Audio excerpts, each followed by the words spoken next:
Madame, Monsieur, bonjour. Voici les points assaillants de ce mardi 14 avril 2026. Laïka Valmont et Makenui. Bonsoir Makenui. Bonsoir Laïka. Bonsoir tout le monde. À la une de l'actualité, l'entente nationale ENA dénonce avec la plus grande fermeté la décision des autorités d'augmenter le prix du gaz.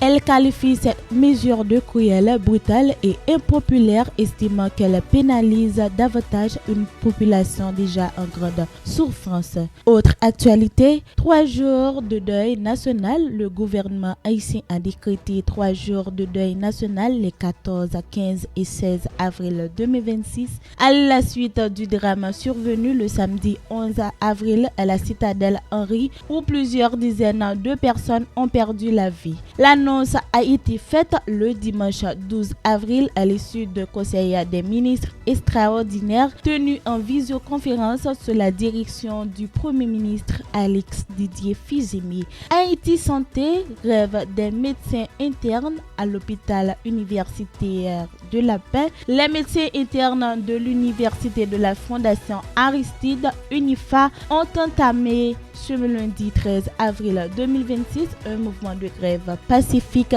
Ils réclament le paiement de 9 mois d'arriérés de salaire et dénoncent une situation intenable qui commence déjà à affecter la prise en charge des patients. Autre information, le ministère des Affaires sociales et du Travail, à travers la Caisse d'assistance sociale, a mené ce lundi une opération de solidarité. Plus de 10 000 chèques ont été distribués aux personnes vulnérables, accompagnés du déploiement d'une clinique mobile afin de répondre aux besoins urgents des populations les plus fragiles. Autre point, transparence dans la gestion des fonds publics, le Fonds national de l'éducation a publié la liste complète des bénéficiaires des subventions pour l'exercice 2025-2026. Cette décision s'inscrit dans une démarche de réédition de comptes soutenue par le gouvernement dirigé par le Premier ministre Alex Didier Fizemi.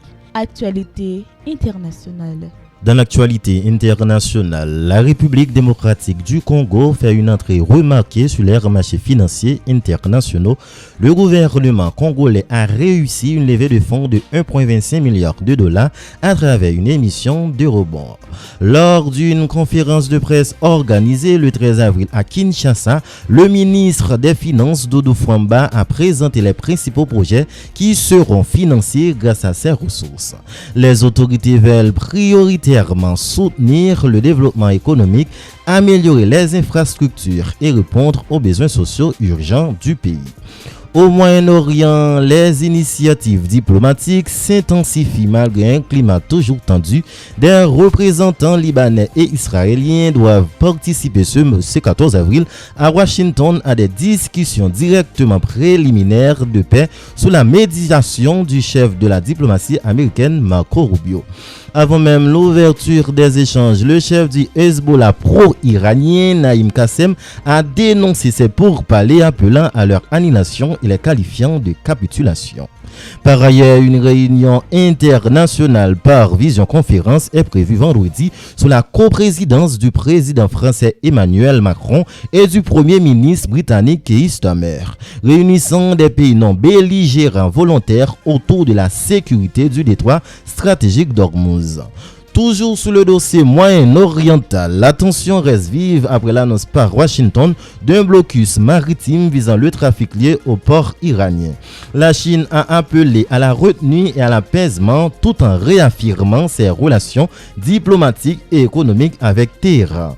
Pékin insiste sur la nécessité d'éviter une escalade susceptible de stabiliser davantage la région, le commerce énergétique mondial. Aux États-Unis, une polémique politique et religieuse implique le président actuel Donald Trump. Une image générée par intelligence artificielle le représentant sous les traits de Jésus a provoqué de vives accusations de blasphème. Le visuel a finalement été supprimé par l'intéressé.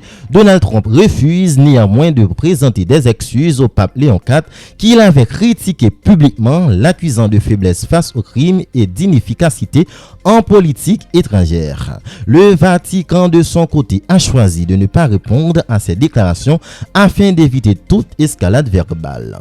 Enfin, au Bénin, la Commission électorale nationale autonome a annoncé les résultats provisoires de l'élection présidentielle organisée dimanche. Le ministre de l'économie Romuald Wagnani est déclaré vainqueur avec 94% des suffrages exprimés. Les chiffres ont été publiés dans la nuit du 13 au 14 avril 2026, ouvrant la voie à une nouvelle transition politique dans le pays après le départ du président sortant. C'est ainsi clore ce bulletin d'information. Excellente journée à tous et au revoir. Au revoir, Makin. Au revoir, Laïka.